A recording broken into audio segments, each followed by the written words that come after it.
आइए आज फिर से आप सभी को बचपन के दिनों में वापस ले चलता हूँ। बचपन की सीरीज चल रही है और इसे मैं आज फिर कंटिन्यू करता हूँ। आज बचपन का वो दिन भी होगा और उस बीच में हमारे बचपन के वो दोस्त होंगे जिनकी मदद से हम सभी आज जहाँ हैं वहाँ पहुँचे। मैं बताऊँगा कि उनकी मदद कैसी होती थी इस वीडियो के माध्यम से। आप सभी से निवेदन करूंगा इस वीडियो को अपने छोटे भाई बहन को ज़रूर दिखाएं ताकि वो कुछ बेहतर सीखें और अभी वो जिस एज में हैं उस एज में रहते हुए कुछ बेहतरीन कर पाए। चलिए चलते हैं बचपन के उन दिनों में। जब हम छोटे थे तो हम स्कूल जाया करते थे।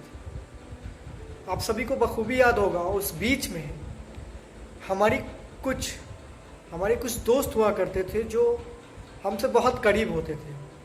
और जब हमारा टेस्ट आता था, किसी सब्जेक्ट का जब टेस्ट होता था या फिर एग्ज़ाम होते थे, तो हम दोनों के बीच, हमारा और हमारे दोस्तों के बीच कंपटीशन चलता था। कई सारे दोस्त होते थे और कुछ के एक दो ही होंगे, तो आप इस चीज़ में उसको देख के आगे चल सकते हैं। तो कंपटीशन चलती थी और कंपटीशन ऐसी चलती थी जहाँ एक दूसरे से लोग दोस्त जलते भी थे, लेकिन वो एक पॉजिटिव जलन थी। आप इसे इस डायरेक्शन में लीजिए, वो एक पॉजिटिव जलन थी जिसे आज जब हम इस अवस्था में पहुंच चुके हैं, 24-25 साल के एज ग्रुप में है, आज कॉलेज फाइनल लेवल पे है, तब आज वो बचपन की दिन याद आती हैं कि बचपन में जो हमने जलन, पॉजिटिव जलन को फेस किया है और उससे कुछ बेहतर सीखा है, वो आज के दिनों में हमें नहीं मिला। पिछले 4 साल की इंजीनियरिंग लाइफ में और उसके पिछले 2 साल 11-12 में बहुत कम मिला, ऐसा लोगों का कहना है। मेरा लाइन कुछ हट के है। मेरा 3 साल डिप्लोमा, 3 साल इंजीनियरिंग है, बीटेक। तो इस दौरान मुझे डिप्लोमा करते वक्त, जब मैं डिप्लोमा में था, डिप्लोमा कर रहा था, तो उस वक्त कुछ दोस्तों का साथ ऐसा मिला था जो अगर आज नहीं होते तो मैं आज जहाँ हूँ वहाँ शायद ही पहुँच पाता। खैर, बातों पे आता हूँ।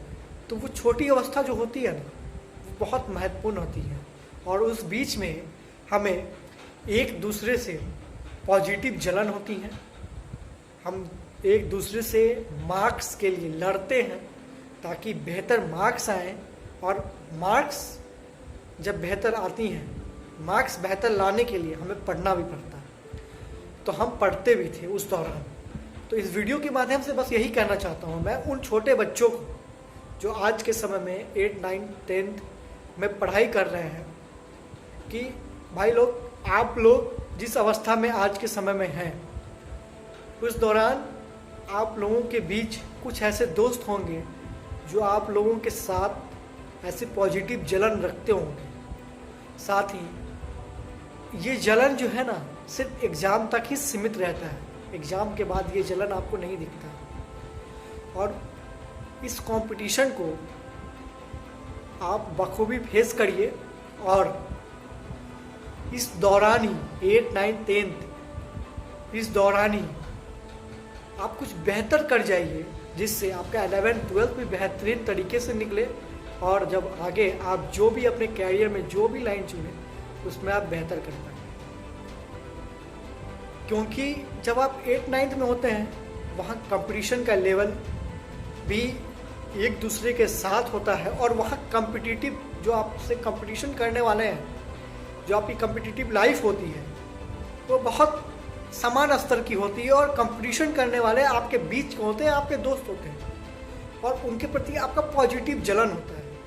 जब आप बड़ी अवस्था में आते हैं, हम सभी के एज ग्रुप में, तो इस एज ग्रुप में आपको ना कंपटीशन करने वाले दोस्त का एक समूह मिलेगा और ना ही आपके दिमाग में ऐसा कुछ आएगा।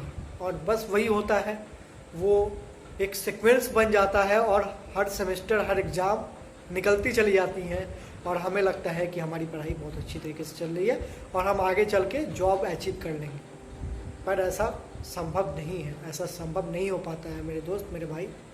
इसलिए आप छोटी अवस्था में बेहतरीन करिए ताकि आपका जो ड्रीम है वो पूरा हो और आप आगे चलकर उस कंपटीशन की दुनिया को बरकरार रख सकें। मैं ऐसा क्यों कह रहा हूँ?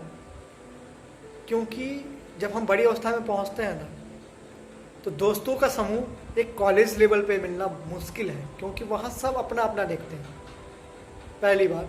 दूसरी बात, और इसी कंपटीशन की दुनिया को फेस करने के लिए हम कोचिंग का सहारा लेते हैं, बड़ी बड़ी कोचिंग में जाते हैं और वहाँ पे करते हैं फ़ी और फिर हम आगे बढ़ते हैं। और वहाँ भी ये चीज़ नहीं होता है कि वहाँ भी आपको कंपटीशन की दुनिया में घुलने मिलने का मौका मिले, उस ग्रुप में शामिल होने का मौका मिले। बहुत सारी बातें होती हैं, सोचिएगा विचारिएगा। मैं अपनी एक्सपीरियंस शेयर कर रहा हूँ और उनका एक्सपीरियंस शेयर कर रहा हूँ जो डिस्कशन करने के बाद मुझे मिली है। तो सारांश में आओ तो यही कहूँगा, बचपन की अवस्था जब आप छोटे हैं तो बहुत अच्छी अवस्था है। इस बीच में कुछ बेहतर कर जाइए और कुछ बेहतरीन करने की चाहत बरकरार रखते हुए जीवन में आगे बढ़िए। इस लॉकडाउन पीरियड को बखूबी इस्तेमाल करिए, ये आपका समय है, आप इसका भरपूर इस्तेमाल करिए। पेरेंट्स को भी अपने बच्चों के प्रति एक्टिव रहने की ज़रूरत है। मोबाइल की दुनिया से बाहर निकाल उन्हें उस दुनिया में एक्टिव करने की ज़रूरत है जहाँ वो कुछ बेहतर सीख सकें, कुछ बेहतर कर सकें। साथ ही अपने बच्चों के साथ खुलिए, बच्चों के साथ घुलिए, बच्चों के साथ एकजुट होकर आगे बढ़िए, कोऑर्डिनेट करिए। साथ ही बच्चों को कंपटीशन की दुनिया के बारे में बताइए। बच्चों के बीच ऐसा माहौल उत्पन्न करिए कि वो अपने दोस्तों के बीच, अपने भाई बहनों के बीच एक पॉजिटिव एटीट्यूड के साथ कंपटीशन करे और आगे बढ़े, क्योंकि छोटी अवस्था बहुत महत्वपूर्ण अवस्था है और इस बीच में किया गया हर प्रयास, हर सार्थक सीख भविष्य में काम आता है। ये मेरा एक्सपीरियंस था। अगर आप सभी के पास भी कुछ ऐसा सार्थक एक्सपीरियंस हो, आप सब भी इस लॉकडाउन पीरियड में इसे बयां करिए ताकि हमारे छोटे भाई बहन जो हैं वो कुछ बेहतर सीखें और अपनी ज़िंदगी में आगे बढ़ें।